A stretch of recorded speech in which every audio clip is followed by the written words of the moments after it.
Good morning, everyone. Welcome to day 8 of our homework challenge. For the last 3 days, I'd like to share some short movement flows.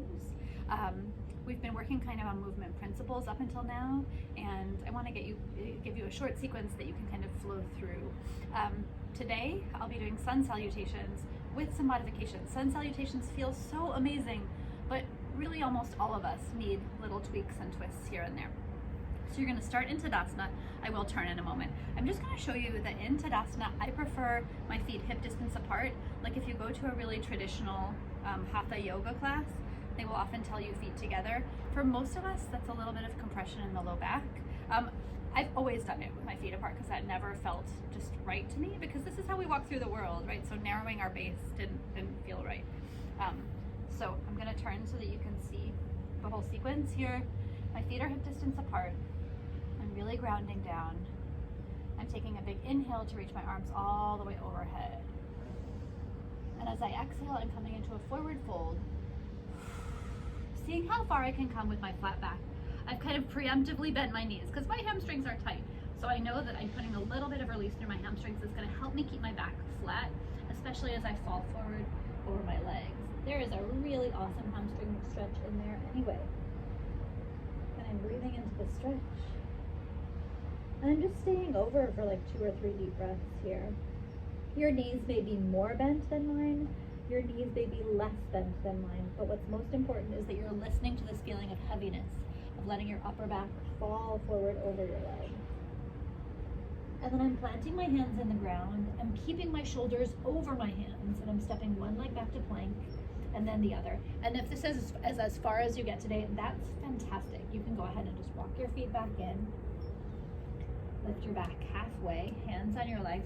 Use the feeling of pressing your hands and your legs to find the long back and hinging all the way up with a flat back with your core connected to your back here. If you would like to add on, go ahead and stay with me. Inhale, arms to the sky. And exhale, falling forward over your legs, that little bit of softness at your knees to create space in your hamstrings and low back. And falling over for a couple of deep breaths here.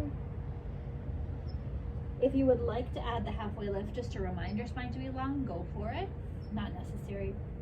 Planting your hands, heart stays forward, one leg back to a plank and then the other, and really erring on the side. You'll see I'm keeping my bum pretty high. This helps no one. Really, I don't think that plank is serving anyone here. And holding the plank for a couple of breaths, feeling your shoulders strong, feeling your breath fluid. We're gonna slowly bend the arms towards the ground. Use your toes to shift forward into an up dog. So here we're finding spinal extension like we did yesterday. I'm really thinking of bringing my heart through my arm bones and lifting my heart to the sky, but without dropping the pelvis. I've got a lot of lift in my core to find this extension. And from here, I'm gonna tuck my chin, curl my toes, lift my abs, and I'm pressing back into a down dog. That whole series from up dog to down dog, this transitioning these movements requires a lot of core. So really lifting up with your core. If that's too much, for sure drop your knees down and come through all fours, because that is super, super aggressive on the low back. If you feel something in the low back there, trust it. If this is just like, can't lift up from there, please drop your knees down and shift back into down dog. I would say I have about one of those in me, one proper one, and then I'm coming through, shouldn't say proper, sorry, it's not proper. It's the full iteration of the exercise. I have one full iteration. The rest, I want to modify for the sake of my back. And we're just going to pedal out the down dog because this is the world's best calf stretch. And I can probably keep one leg straight at a time. 2 straight legs, it's going to mean that my heels are off the ground for sure. I have tight calves and tight hamstrings. And I'm pushing the ground away with my hamstrings, letting my shoulders move up and down as I breathe into the stretch, as I breathe into the work here. And just trying to let the head fall.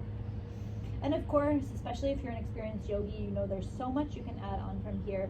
But just the series of sun salutation itself is plenty. If you want to do 2 or 3 of these, that's setting yourself up for your day in such a beautiful, energetic, aligned way.